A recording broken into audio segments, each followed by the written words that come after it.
حضرت ابو امامہ باہلی سے مروی ہے کہ ایک شخص سلمہ بن حاتب انصاری نے حضور صلی اللہ علیہ وآلہ وسلم کی خدمت اقدس میں حاضر ہو کر عرض کی، یا رسول اللہ صلی اللہ علیہ وآلہ وسلم دعا فرما دیجئے کہ اللہ تعالیٰ مجھے مالدار بنا دے۔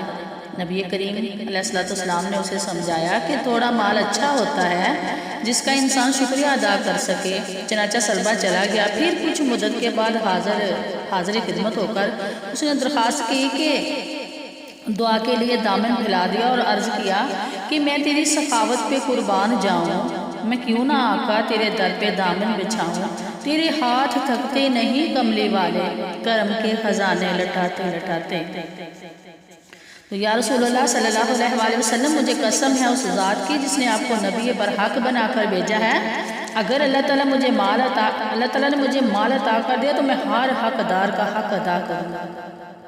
فقال رسول اللہ اللہم ارزق سلمہ مالا، پس رسول اللہ صلی اللہ علیہ وآلہ وسلم نے دعا فرمائی کہ اے اللہ سلمہ کو مالا مال کر دیا، مال عطا فرما۔ راوی کا بیان ہے کہ اس دعا کے بعد سلمہ نے کچھ بکریاں پالیں اور انہیں اتنی برکت ہوئی کہ مدینے میں ان کے رہنے کی جگہ نہ رہی۔ مجبوراً سلمہ بکریاں لے کر مدینہ کی کسی وادی میں جا بسا اور بکریاں بڑھتی گئیں۔ اب نوبت یہاں تک آ گئی کہ سلمہ ظہر اور عصر کی نماز تو رسول اللہ صلی اللہ علیہ وآلہ وسلم کے ساتھ پڑھتا تھا اور باقی نمازیں اپنی بکریوں کے پاس پڑھتا تھا۔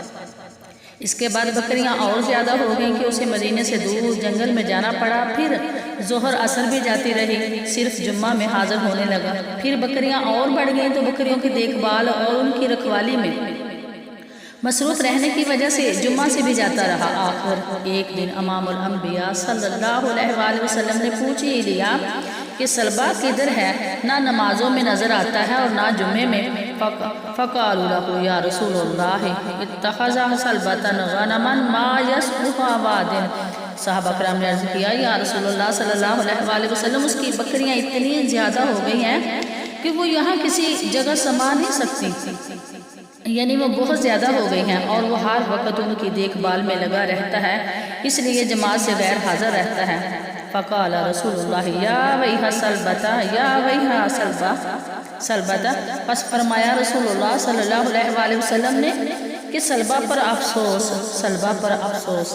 اس کے بعد جب وصول زکوٰۃ کا حکم نازل ہوا تو حضور صلی اللہ علیہ وآلہ وسلم نے زکوٰۃ وصول کرنے کے لیے 2 آدمی مقرر کیے اور وہ دونوں جب سلمہ کے پاس گئے اور اللہ اس کے رسول کا حکم سنانے کے بعد زکوٰۃ میں جانور طلب کیے، فقال ما هذه الأجزية، تو سلمہ نے کہا یہ کیسا ٹیکس ہے؟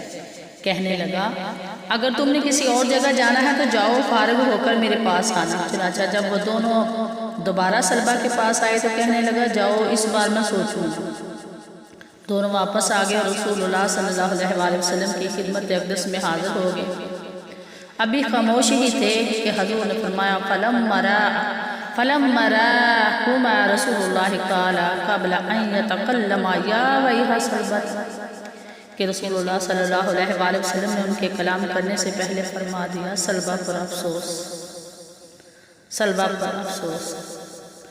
اس لیے اللہ تعالیٰ ہمیں رزق حلال عطا فرمائے اور رزق حلال کے معنی رکھانے کی توفیق عطا فرمائے، اور زیادہ مال اللہ ایسا مال عطا نہ کرے کہ جس سے ہم حقداروں کا حق نہ نکالیں اور زکوٰۃ نہ نکالیں۔ اللہ تعالیٰ ہمیں اپنے مال سے زکوٰۃ نکالنے کی توفیق عطا فرمائے، غریبوں یتیموں پر خرچ کرنے کی، یہاں تک کہ پرندوں کا خیال رکھنے کی، پرندوں کو دانہ دنکا ڈالنے کی بھی توفیق عطا فرمائے۔